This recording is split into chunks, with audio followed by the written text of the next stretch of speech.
Donc, bonjour, bonsoir. On va commencer une nouvelle partie de la radiologie, la partie du professeur Topper, bien, qui va s'intéresser au système nerveux.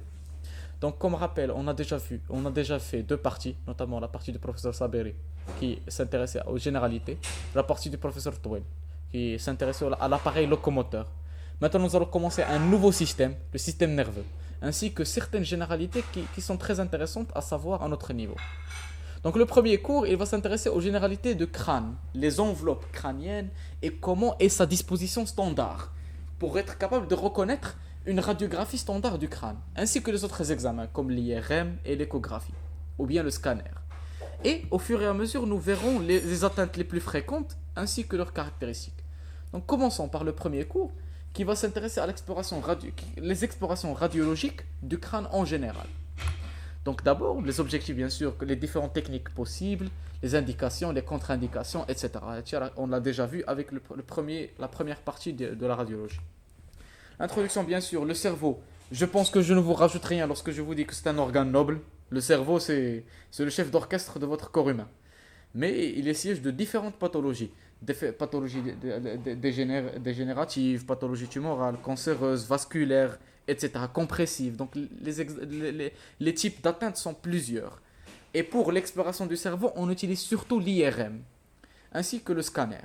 C'est pour cela qu'il est très, très important d'être capable de connaître la radioanatomie normale avant d'être capable de diagnostiquer les lésions. Donc voilà, un rappel anatomique bien sûr du crâne et du cerveau. Vous vous rappelez, le crâne il est composé de deux parties, la voûte ou bien la calvaria, c'est la partie supérieure, et la base du crâne. Et ici on parle du neurocrâne. On ne parle pas du viscérocrâne parce que le viscérocrâne il ne fait pas partie, on ne l'explore pas vraiment en radiographie. Donc on va s'intéresser au neurocrâne qui est constitué de la voûte et la base. La base est constituée de trois étages.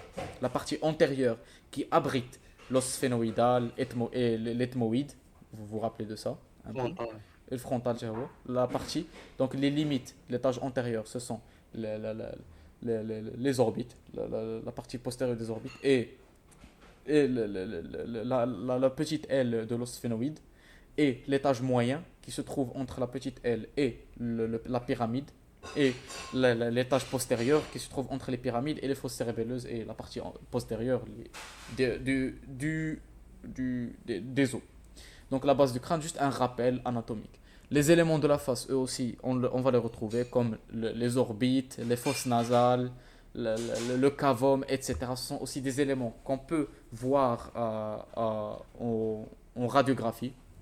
L'encéphale, il se trouve à l'étage sus-tentoriel, et nous avons l'étage sous-tentoriel, ou aussi appelé la fosse cérébrale postérieure, où abrite le cervelet, Tronc cérébral. et le tronc cérébral, ainsi que l'artère basilaire et d'autres éléments vasculo-nerveux importants. Donc la vascularisation du cerveau, vous vous rappelez très bien, l'artériel, c'est le polygone de Willis. Donc, qui peut me décrire le polygone de Willis, les constitutions diablo? De quoi il est formé? نشدو Polygone de بينت Willis. نشدو بينت فورمي باش ما ديال عمركم ما لاختير تنساو.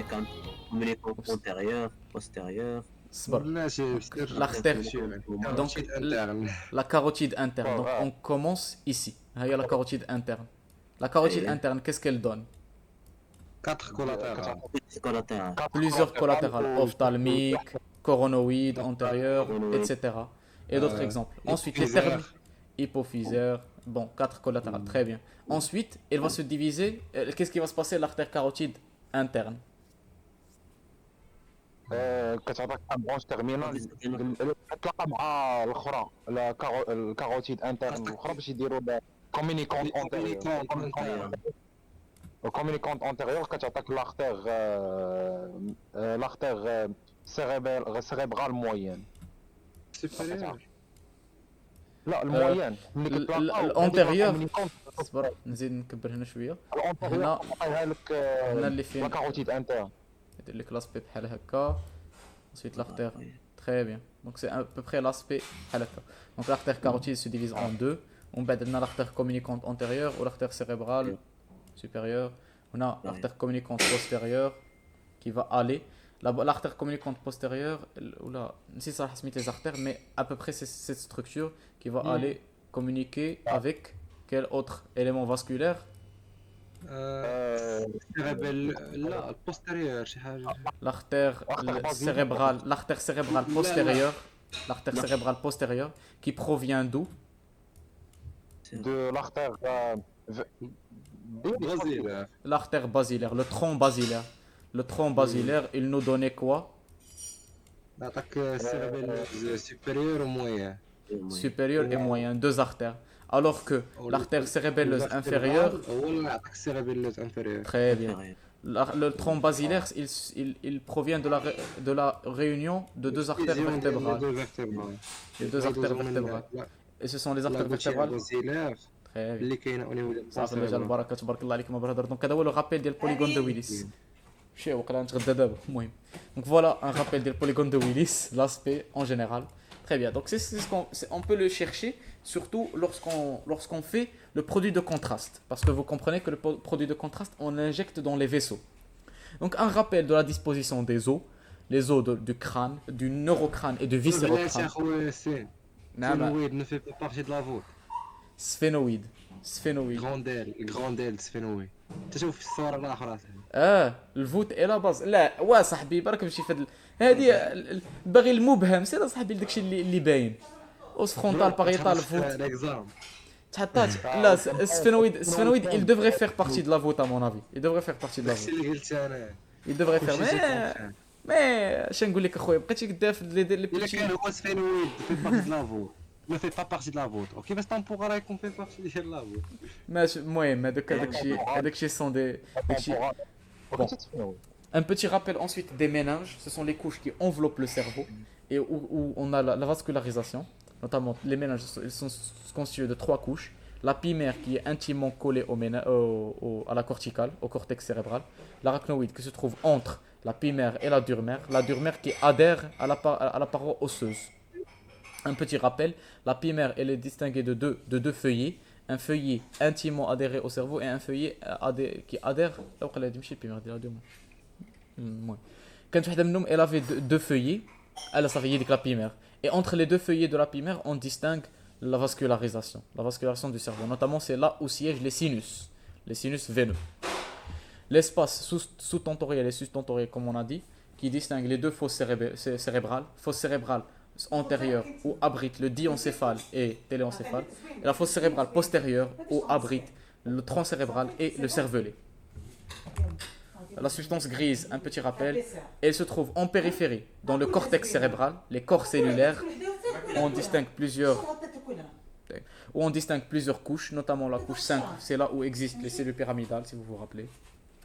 Et nous avons profondément, on trouve les noyaux gris centraux, notamment le thalamus, le noyau lenticulaire, les noyaux caudés, etc.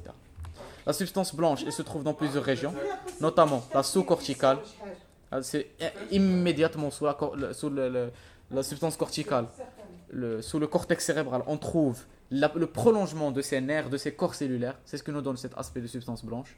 Et ensuite, nous avons une substance blanche profonde, comme le centre semi-ovale ou les autres régions.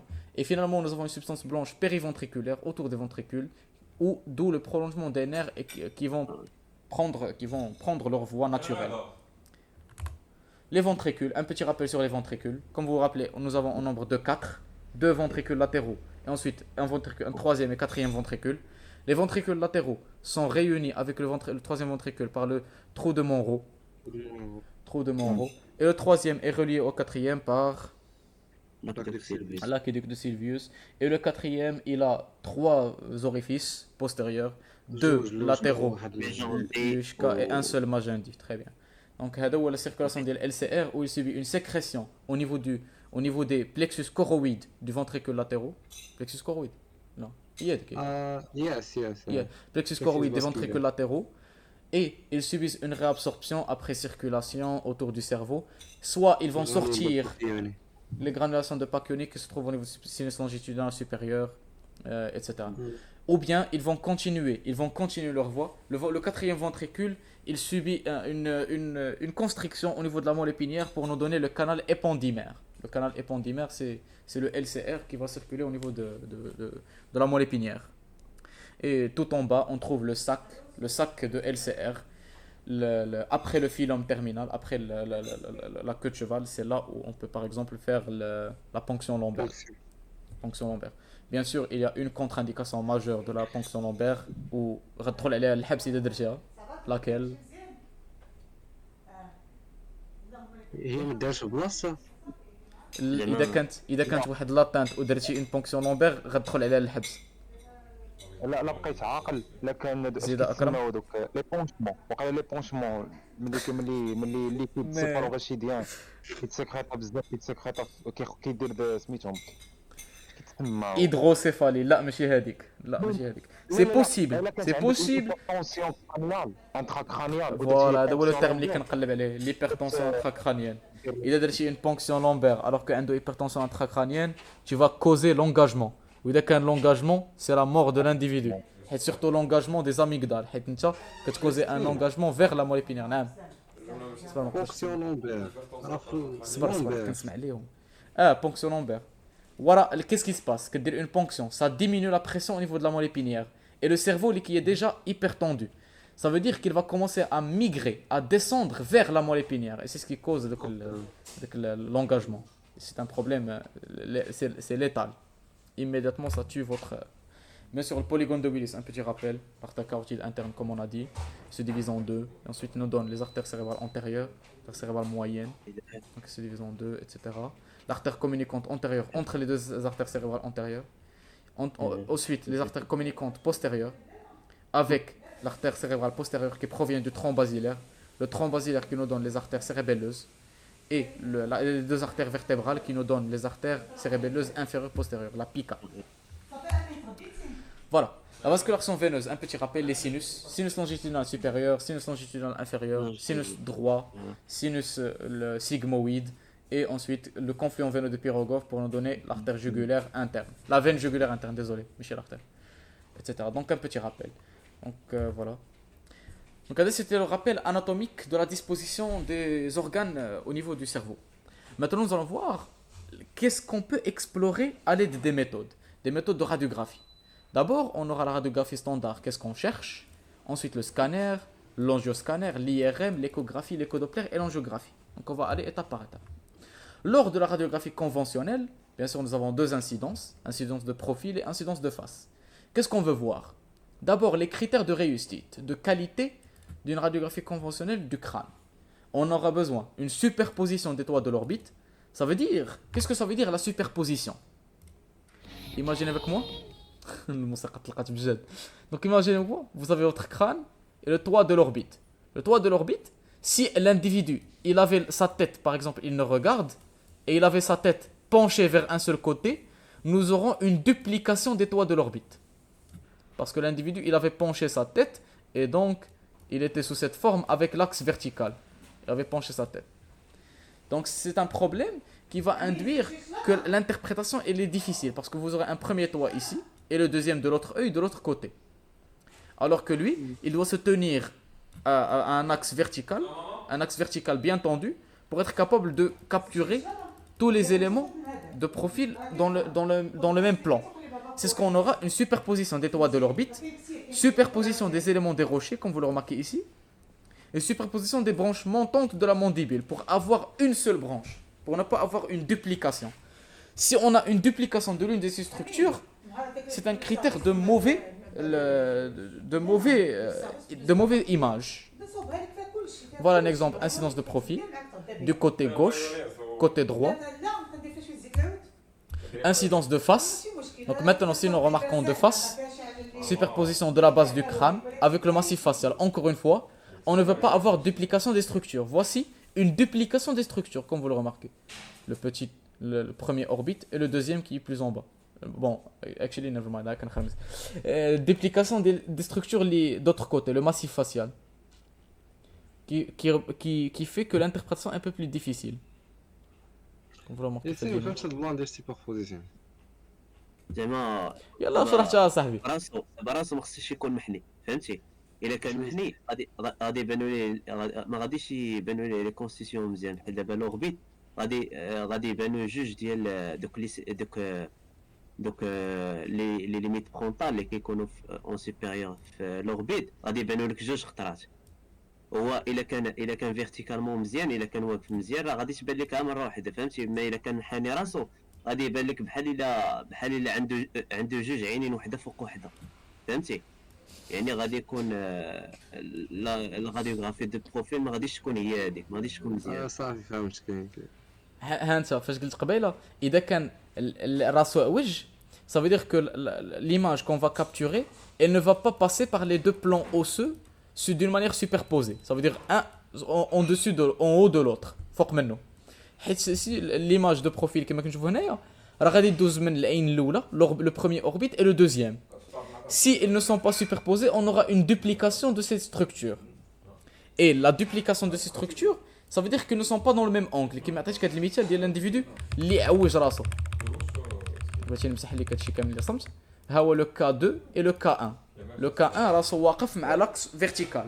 Donc lorsqu'on va prendre une image sous cette forme, on verra un seul plan osseux orbital superposé. Alors que l'individu درتي شي تصويره بحال هكا شنو غيبان لك في ليماجري؟ غيبان لك le premier constituant de l'orbite et le deuxième ici, quelque part là, une duplication. حيت l'axe il n'a pas été respecté. فهمتي؟ Donc c'est la même chose pour tous les autres constituants du massif facial. Ils doivent être superposés pour nous faciliter l'interprétation. نفس حاجه. ها انت هنايا عاوتاني شوف هنا البروميير ايماج كتشوف لوربيت ومن بعد داكشي اللي من وراه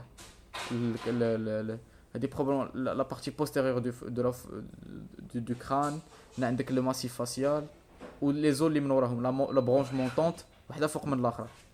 Mais si nous avons un problème de superposition, on aura des duplications, ce qui va montrer des structures enchevêtrées.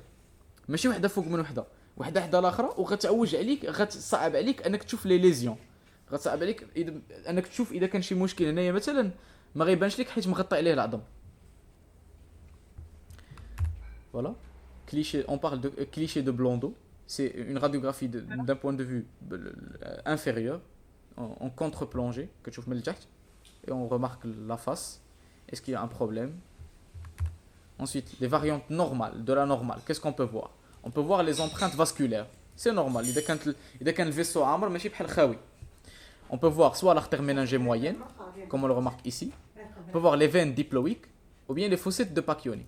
Ce sont des clartés vasculaires. Ce n'est pas la même chose qu'un trait de fracture qu'on va voir après, les caractéristiques des traits de fracture. Les variantes de la normale aussi, on peut voir les épiphyses, on peut voir le plexus choroïde et la faux du cerveau. On peut les voir, des classifications à ce niveau-là. Et c'est encore une variation de la normalité, ce ne sont pas des processus lésionnels. Ah, je suis. شكرا. واحد. ياسين Oui. كيفاش هذيك الصفحه اللي قبل من هذه ديال الفاسكولير ما فهمتهاش مزيان. إذا كان si le vaisseau est vide ou la plein au moment de l'image, حيت la vascularisation كاين des états ديال vasodilatation, vasoconstriction, etc. هاد les variations peuvent induire des changements au niveau de la clarté à l'intérieur. Et bien sûr, on ne doit pas confondre avec un processus pathologique. حيت هادي ce sont des variations normales. صافي. Donc deux images différentes, par exemple de face, de profil, désolé. On peut voir ici soit mais bon, ce n'est pas une clarté excessive, mais une clarté ou bien une variation de l'opacité. Elle deviendra par exemple plus blanche ou bien plus noire. Et d'autres sont des variations normales, en fonction de l'état vasculaire et d'autres états. Ensuite, nous avons les anomalies les plus fréquentes qu'on va étudier une à une, les cours de radiologie. Les traits de fracture, les ostéolyses, ostéocondensation qu'on a déjà vu, des exemples qu'on a déjà vu de la partie du professeur Toel, les disjonctions des sutures, les impressions digitiformes, les élargissements de la selle turcique, et les exemples sont plusieurs. Par exemple, voici un trait de fracture, à quoi ça ressemble. Voici des microcalcifications, des régions opaques au milieu de la voûte du crâne. Donc voilà, c'est la radiographie standard. Comme vous le remarquez, la radiographie standard au niveau du crâne, elle est pauvre. Elle ne rapporte pas beaucoup. On l'utilise surtout pour la pathologie tumorale. Et rarement pour les autres pathologies, vasculaires ou autres. C'est pour cela, on va soit utiliser le scanner, mais plus majoritairement c'est l'IRM. C'est l'IRM, la radiographie la plus utilisée pour explorer les pathologies cérébrales, ainsi que les autres constituants nerveux. Donc la tomodensitométrie, c'est aussi connu sous le nom de scanner. C'est un examen de choix en urgence parce qu'il nous donne des acquisitions hélicoïdales et nous donne la profondeur des structures, pas seulement d'un point de vue externe. Le scanner, on peut le faire sans injection, vous vous rappelez de ça. Le scanner, il utilisait quel type de produit d'injection?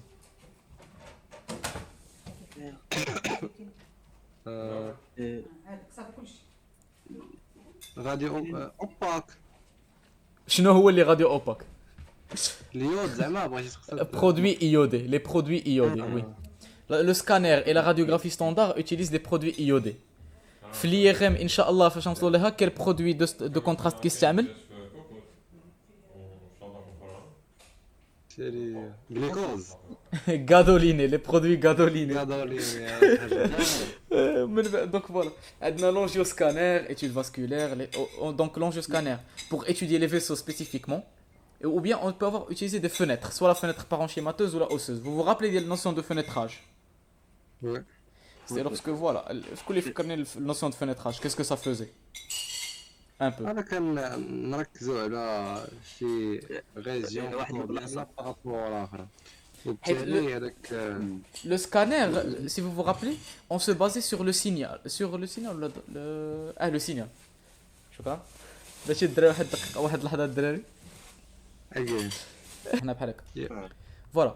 Donc tomodensitométrie, c'est un examen bien sûr irradiant. Ce sont des rayons X, tubes à rayons X, vous vous rappelez, qui tournent en couronne et capturent à des angles différents. Les contre-indications, comme toujours, la femme enceinte, l'allergie à l'iode et l'insuffisance rénale. Parce que le produit de contraste qui maintenant, ce sont les produits iodés. Qui sont les produits barités, mais les produits barités qui sont digestifs et ils sont abandonnés. On ne les utilise plus beaucoup. Et comme la radiographie, elle est de plus en plus abandonnée même. Nous n'utiliserons plus la radiographie. Inch'Allah. Parce que qu'il y a des alternatives mieux. Meilleures. Et l'IRM رخيص. Alors je vous promets, إذا ولا l'IRM رخيص ما عمر ما غنبقاو نديرو la radiographie. Mais bon. Donc tomodensitométrie, les coupes, voici des exemples de coupes qu'on peut faire du cerveau. C'est un scanner, ce n'est pas l'IRM. L'IRM est meilleur que le scanner. Soit une vue coronale. Donc vous pouvez difficilement reconnaître les structures. Alors que l'IRM, à quoi il ressemble. Alors qu'en IRM, voilà les structures. Vous pouvez reconnaître les noyaux gris centraux. Donc l'IRM est bien meilleur. Mais voilà. Donc la vue coronale, vue axiale, sagittale, etc. Donc voilà, en fonction de quel axe on suit. Et ça nous donne l'idée. Fenêtre parenchymateuse, comme vous le remarquez, tout devient noir, sauf les régions, le liquide. Donc le parenchyme. Voilà. Fenêtre osseuse, tout devient gris. Gris sauf l'os. Donc voilà, comme vous le remarquez ici, fenêtrage, notion de fenêtrage, qu'est-ce que ça fait? Donc fenêtre osseuse, ça permet de déceler une atteinte osseuse surtout. Sans injection bien sûr. Avec injection, ça cause un rehaussement des éléments vasculaires. Vous pouvez reconnaître un petit peu la vascularisation cérébrale ici, comme vous le remarquez. Alors que sans injection, seulement les autres structures, les vaisseaux, ils sont difficilement visibles. Voilà. Donc la radioanatomie, qu'est-ce qu'on cherche? Les méninges, la dure mère, elle est spontanément hyperdense parce que la dure mère, elle est similaire à l'os. Donc la dure mère, ce n'est pas comme les autres méninges, elle est opaque, elle est dure, etc. Donc elle est similaire à l'os. Plaquée contre l'os. Elle est visible. وزعما حيتاش هي لاصقه في الوسط كتاخذ لاصبي ديالو. حيت هي عندها une structure similaire à l'os, mais ce n'est pas de l'os زعما compact. La dure mère, c'est une couche, mais qui est solide. Plus ou moins. Et les parties visibles, on peut voir la faux du cerveau et la tente du cervelet. Comme vous le remarquez ici, on peut voir. لا من ناحيه ستركتور ماشي من ناحيه تيسي استرولوجي. ماشي من tissu ostologique. أي. Mais fibreux, كيما كتشوف راه fibreux, c'est plus solide que quelque chose qui est mou par rapport à l'arachnoïde et la pimaire. Et en radioanatomie, bien sûr, on ne peut pas voir l'arachnoïde et la pimaire spécifiquement. Voici des exemples. Vous pouvez voir la région. Donc, l'os qui entoure nos éléments nerveux. et la dure-mère qui apparaît dans cette région postérieure. C'est le lieu où elle contourne bien sûr l'os, et parfois il y a des extensions. Des extensions au niveau de l'apophyse cristagali ou bien la partie postérieure qui nous délimitent des diaphragmes. Le diaphragme stellaire ou bien le diaphragme entre les étages tentoriels. Qui nous forment le toit. Oui. Ainsi qu'on peut voir les espaces sous-acnoïdes. Non? La pente. Ce sont les méninges qui كيديروا لك هاد لا ستركتور ديال السيرفيلي. رجعت الموسيقى ها هو السيرفو وهاد لي ميناج هما اللي كيديروا لك هاد لا ريجيون اي دونك سون لي ميناج هنا كاين السيرفولي راه سي سون لي ميناج سو ني با لوس راه غير هو هادشي اللي هنايا دونك اون بو فوار سي ستركتور etc. On peut voir aussi les citernes, notamment, comme on le remarque ici, c'est de l'accumulation des liquides dans certaines régions. Parce que, si vous vous rappelez, on avait plusieurs citernes, notamment les plus importantes étaient les citernes basilaires, citernes quadri, shihaja, et bon, qu'il y en a plusieurs. On pouvait voir l'étage sustentoriel et sous-tentoriel, notamment la disposition des substances blanches et des substances grises, elle varie légèrement au fur et à mesure qu'on descend. Bien sûr, il y a un sinus, comme vous le remarquez, floss. On pouvait voir un peu le système ventriculaire, ces parties, ces vides, ces régions vides apparemment. Ça témoigne ce sont des ventricules remplis de liquide. On pourrait voir un peu le tronc cérébral dans cette région. Comme vous remarquez, lorsqu'on est un peu plus bas, comme vous remarquez que nous avons l'orbite, le nez, les fosses nasales, ce sont les fosses nasales. Donc on commence à remarquer le tronc cérébral et son cervelet, et le cervelet qui est derrière lui. Le cervelet, voilà, encore une fois. On peut voir la face, les os de la face, comment ils sont, leur disposition, les sinus, le cavum et les autres constituants du massif facial. On peut faire aussi l'angioscanner après injection de produits de contraste, comme vous le remarquez. On a un rehaussement du polygone de Willis, mon carotide interne, les deux artères, vous vous rappelez, etc. On pouvait faire aussi remarquer le sinus veineux après injection de produits de contraste et on attend. La notion très très importante, notion de temps. Un temps vasculaire, un temps tissulaire, etc. Lorsqu'on injecte un produit de contraste, le produit de contraste, il va diffuser au niveau du corps humain. N'est-ce pas? Le temps nécessaire pour qu'il aille, par exemple, on l'injecte au niveau de l'artère, le tronc artériel brachiocéphalique. On l'injecte à T égale à 0 secondes. On va attendre 20 secondes par exemple pour voir ce produit de contraste diffusé au niveau des artères cérébrales. 20 secondes. Après 1 minute, on le verra le temps veineux. Donc on parle de notion de temps veineux. Ensuite, le temps tissulaire lui-même, c'est entre 1 minute et 20 secondes. C'est le temps où le tissu lui-même, il y a le produit de contraste qui va être ensuite drainé par les veines. Et ensuite, nous avons un temps final, par exemple 5 minutes, ou bien même plus, parce qu'il reste encore plus longtemps, où il sera drainé complètement. Il disparaît par les reins. Il sera éliminé, désolé. Donc, il y a une notion de temps, où on prend une image en fonction de ce qu'on veut chercher. On va voir cette structure dans le temps vasculaire, on va voir cette structure dans le temps tissulaire, c'est-à-dire la terminologie des temps, des différents temps où on peut prendre une imagerie. C'est bon? Oui. Voilà. C'est pour cela qu'on a en temps artériel, temps veineux, etc. Donc, analyse des densités, comme on l'a dit, on parle de densité, notamment le liquide céphalorachidien, le LCS, mais chez LCR. Je le LCS. Céphalospinal, oui. C'est la même chose, donc la densité d'yellow. Elle est de 0 à 5. L'os, il est négatif, vous vous rappelez. Et les autres constituants sont dans le positif. Avec l'air, il y a la densité maximale possible qu'on peut trouver à l'intérieur du corps humain. C'est bon? La graisse, moins 80 à moins 120, comme vous le remarquez ici. Et l'os, il est de l'ordre de moins 1000. Ce sont les densités de l'atomodensitométrie. parce qu'on parle de l'hypodense ou bien hyperdense par rapport à quelque chose. C'est bon? Donc on analyse les structures. Oui? شنو هي UH Unité de Hounsfield. Unité de Hounsfield. كنا شفناها في le cours ديال généralité. On utilise l'unité de Hounsfield pour étudier les densités de chaque structure. L'échelle de Hounsfield, si tu te rappelles, كانت واحد البارة غادية بحال هكا من الفوق لتحت. دونك هنا هنا عندك لو نوار ابسولو وهنا عندك البلون. Et ensuite on a des variations. فكرتي هنا الغري اتسيتيرا لي فارياسيون دو كولور بحال هكا بحال هكا ليترالمون هاد البارة هذه هي unité de Hounsfield دايره بحال هكا سي بون. صح وكان زيرو هو الغري هو الانترميديير. غري. Et le blanc كان هو plus 1000. Le noir, là désolé, le noir هو plus 1000. Et là désolé, ce qui est hypodense هو اللي négatif. Et ce qui est dense هو اللي positif. Donc l'os هو اللي plus 1000 et il sera blanc. Et ce qui est noir c'est de l'air qui correspond à moins 1000 unités Hounsfield. C'est bon? Oui. Voilà. Et pour comparer les lésions, on va parler soit hypodense, isodense ou bien hyperdense. En fonction de ce qu'on voit.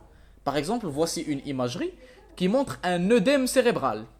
Plus ou moins un œdème ou bien un infarctus blanc. Ça peut être chez Hajj Bhalakak.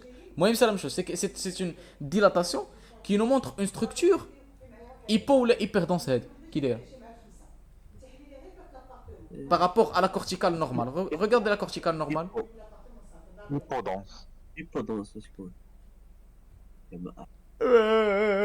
قريتكم خايب. شوفوا واش هادشي elle est plus blanc ou la plus noire que ce que vous remarquez à côté. Plus blanc. plus blanc Plus blanc. Donc on se rapproche de l'os ou de l'air? ديال Vert. de l'air. اكرم واش كتفكر قبل ما تهضر؟ ها هو العظم حداك اصاحبي، ها هو العظم حداك، شوف فيه، شوف العظم، شوف فيه. واش كنقربوا من هذا ولا كنقربوا من هذا؟ قول لي. de l'os. L'os il est dense ou là il est dense ou là là? Il est dense. Donc la structure par rapport à la structure avoisinante, elle ressemble à l'os ou là elle ressemble à l'air? ressemble à l'os. À l'os. Donc autrement dit, comparativement ces structures, comment elle est? hyperdense علامة استفهام ولا متأكدين؟ متأكدين اساسا متأكدين. Elle est hyperdense ماشي hypodense. Est-ce qu'on vous le remarquez ici? La valeur de انت عرفتي انت شنو قلتي لينا؟ أها. انت قلتي لنا بارابور اللوس، ولكن راه بارابور اللوس راه هي hypodense. Ouais, bien sûr, n'importe quelle structure qui n'est pas de l'os par rapport à l'os, elle est hypodense. Mais انا اسمحوا لي اذا كانت هادشي اللي قلت ما بغيتش نعني هادشي، كنت باغي نعني هاد لا ليزيون، حيت lorsqu'on voit une lésion au niveau d'un organe quelconque, on veut le comparer à son tissu intact, à quoi il ressemble. Et comme on le remarque, هاد la lésion, l'œdème, غالبا هذه غتكون un œdème، حداها كتلقى هاد le tissu اللي qui est moins dense. Donc هاد la lésion elle est hyperdense. Donc on étudie comparativement. C'est bon? Voilà. Oui. Voici des exemples. Je ne sais pas qu'est-ce qu'on va chercher ici. Mais au fur et à mesure qu'on va les pathologies les plus fréquentes et on va savoir qu'est-ce qu'on veut chercher. Voici des autres exemples. Bon, je ne sais pas qu'est-ce qu'on veut chercher, donc je vais pas. Bon, من غير هنايا هنا كيبان لي شي حاجة. فهادي دونك المهم. لوبيت في السينوس هذا. السينوس صاحبي ها هو الأوربيت. هذا السينوس. مهم. هذا غالبا يكون سينوس اتمويدال. لا سينوس لاكسيلير ماكسيلير بوسيبل. مدرة انتر. بون سي ان سينوس اللي وقع لي شي تنقراو لي باثولوجي وحده بوحده، ماشي لي باثولوجي، لي راديولوجي ديال لي باثولوجي بلي فريكونط وغنكونوا احسن بوحده بوحده. دونك هنا فوالا ان سكانير كيما قلنا هنا il passe de haut en bas من les yeux وغادي ولا coupe sagittale elle descend. Comme vous le remarquez, c'est la variation. Donc probablement qu'il n'y a aucune maladie, rien que vous voyez à quoi ça ressemble. Voilà. C'est bon? Vous avez vu le scanner, à comment il peut nous aider? Mais bien sûr, nous allons passer à l'élément le plus important, l'IRM. L'IRM, on a déjà vu en généralité pourquoi elle est très très importante et très utile. Non irradiant, anodin, inoffensif Il permet une exploration morphologique et fonctionnelle. Les avantages sont plusieurs et il n'y a pas beaucoup de contradictions. Les contradictions كاملين كيتشابهوا. شي حاجة اللي عندها علاقة مع الحديد. Et Donc, on dit- enceinte اللي باقا en étude. La femme enceinte, c'est juste par précaution. On n'est pas sûr que c'est une contre-indication. Ouais. Les séquences, donc 3 plans bien sûr, axial, coronal et sagittal. Axial, lorsqu'on prend l'axe du corps, donc on le regarde comme si on les divisait en deux et on regarde de droite ou là de gauche. Coronal, c'est lorsqu'on le coupait en deux, une partie antérieure et une partie postérieure. Sagittal, c'est lorsqu'on le coupait en une partie supérieure et une partie inférieure. Les séquences, il existe plusieurs. ساجيتال ماشي ميديالات Sagittal. بحال تقسم لي دو سيرفون من النص.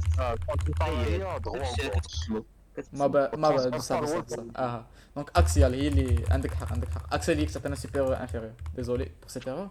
Les séquences qui maintenant en l'IRM, ils fonctionnaient de différentes manières. L'onde radio qu'il envoyait, elle variait en fonction des séquences. Bien sûr, comme l'IRM doit d'abord créer un champ magnétique nouveau et ensuite envoyer des ondes. En fonction de l'onde qu'il envoie, on aura des signaux différents. C'est pour cela qu'on parle de séquence. Séquence T1, séquence T2 et une nouvelle séquence اللي غنقراو flair. En français, je ne sais pas où je vais انا غلط في حيت flair هي السميه ديالها. Flair T2. Flair T2 اللي كتخلينا étudier la diffusion et la perfusion. On parle aussi de séquence métabolique lorsqu'on se base surtout sur l'activité métabolique fonctionnelle, donc on ne s'intéresse pas à la structure. Et des séquences angio-IRM, les séquences vasculaires qui vont s'intéresser seulement au vaisseau. Les indications, l'IRM sont toutes les pathologies du système nerveux central. Kamlin. Donc l'IRM, il est très riche. Voici un petit rappel de la séquence T1 et T2. Vous remarquez qu'en passant de T1 à T2, il y a un inversement des signaux. Le signal, on parle ici de signal. Parce que, comme vous le rappelez, si vous vous rappelez, les ondes qu'on envoyait en T1 et T2, ils étaient opposés. Donc, comme vous le remarquez ici, la corticale qui était blanche et la substance blanche qui était blanche, elles deviennent toutes les deux noires et grisâtres. Et le LCR qui était noir, il devient blanc. Mais vous allez voir une nouvelle séquence, le T2 flare. C'est quoi T2 flare? Le T2 flare, ça vient d'un mot anglais où nous ferons un éténuement des éléments vasculaires. Fluids شي حاجة. Attenuated signal شي هكا الكلمات. Donc le LCR, il va s'éteindre, il va devenir noir. Et les autres constituants liquidiens. Donc le T2 flare, c'est comme une altération du T2. Et les similaires sont très proches entre elles. T2, comme vous le remarquez, la substance blanche et la substance noire, la substance grise, toutes les deux étaient grisâtres T2. Elles sont un peu moins grisâtres. Mais quand même, elles restent la même couleur. On n'est pas dans T1. Et on a le LCR qui est noir. Donc le LCR, c'est un inversement des signaux des fluides. Et séquence diffusion. C'est une autre séquence qu'on peut étudier pour voir la perfusion et voilà.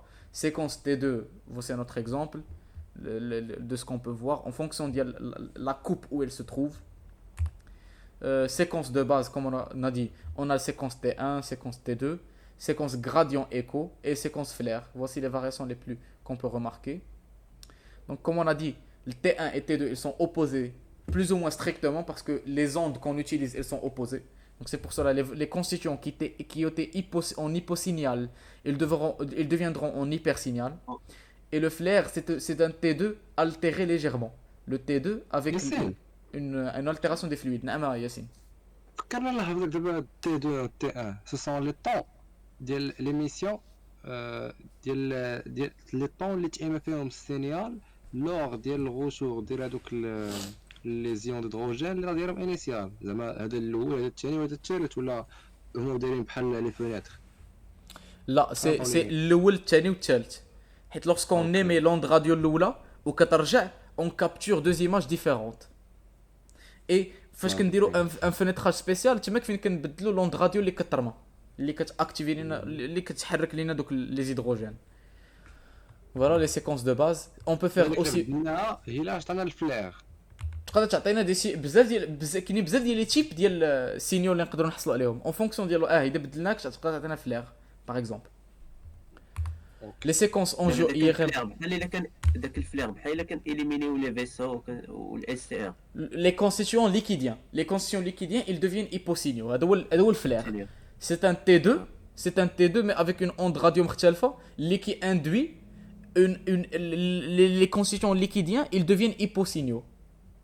بالعكس ديال T2 ما كنتش وانا. هذه هي فلير حيت فاش قلبت على هادشي اللي قريت. Donc séquence, on peut faire aussi une séquence angio-IRM pour voir les vaisseaux plus spécifiquement, etc. Veineuse, les sinus, vous vous rappelez sinus longitudinal supérieur, inférieur, etc. On peut faire une séquence spectroscopie pour voir l'activité de cerveau, des cellules cérébrales, pour voir est-ce que leur activité est anormale ou bien elle est normale. Voici un exemple d'une étude des métabolites, comme vous le remarquez, un côté pathologique, un côté sain. Vous remarquez des différences de la consommation ou bien l'activité de certains. Les métabolites, comment ils sont, leur distribution. Je vois, la cellule, elle va prendre ce qu'elle a besoin et éliminer ce dont elle n'a pas besoin.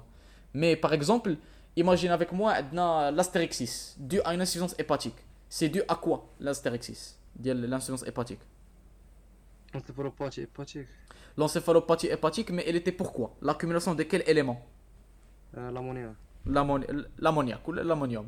L'ammonium, oui. Ça, je dis que le NH4 ou le NH4 plus NH3.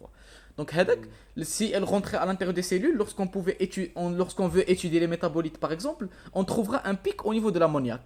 Donc là, on peut étudier les métabolites à l'intérieur des cellules. Donc si on trouve par exemple un pic de l'ammoniac, c'est l'un des exemples qui peut nous orienter vers notre diagnostic. Quelle maladie dont est atteint cet individu?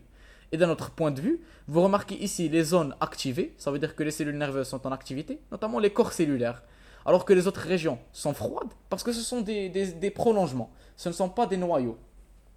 Vous vous rappelez la substance blanche, substance grise, cortex, et parfois les noyaux gris centraux, thalamus surtout, thalamus actif, blablabla. C'est bon? Voilà. Rappelle bien sûr les contre-indications de l'IRM, les contre-indications absolues. Tu vas tuer l'individu, comme les implants ferriques, comme le stimulateur cardiaque, défibrillateur cardiaque, implant cochléaire, clip vasculaire ferromagnétique, intracérébraux, etc. Parce que là, on crée un champ magnétique très très puissant. Donc le moment où on le crée, l'implant ferrique, il va être arraché de son corps. Et bien sûr, les contre-indications relatives, ce n'est pas nécessaire. La claustrophobie, parce que l'individu il aura peur, parce que l'IRM il ne doit pas bouger pendant une longue durée. Mais si très longue, mais quand même. Ou bien la grossesse. Les endroits étroits, مزيرين. بحال داك الشيء عرفت بحال تحت الطوموبيل شي الدراري صغار اللي كيتخشاو تحت الطوموبيل هذاك سي ان اندروا اتروا لي كافيرن راه هذوك دي زوندروا اتروا كاين بنادم اللي عندهم اون فوبي خايف منه اكسيسيفمون دونك تماك غيبدا يتخلع يبدا يترطى سا فا ديمينيو لا كاليتي ديال لي ار ام voilà l'IRM comparativement au scanner regardez le scanner à gauche et regardez l'IRM vous pouvez voir que l'IRM il nous donne plus d'informations alors que le scanner il est difficile à interpréter. Donc l'IRM, il a une excellente sensibilité et une analyse détaillée des tissus mous. C'est bon? Donc voilà. Voici une séquence de scanner de bas en haut. Voilà, comme vous remarquez. Ici, on reconnaît le cervelet. Ici, c'est la partie supérieure, les orbites et les autres constituants, le diencéphale, etc. Ici, c'est en partie encore plus supérieure. Ou là, intermédiaire. On voit, c'est des sinus. On voit des... Oui. Donc voilà le scanner, les coupes qu'on peut avoir. Voici des coupes, d'autres types de coupes en fonction de où est-ce qu'on les place. Comme vous le remarquez ici, c'est le médiane. Remarquez les constituants. Et bien sûr, on a une dégradation ici, comme vous le remarquez en haut. Un problème au niveau de la corticale.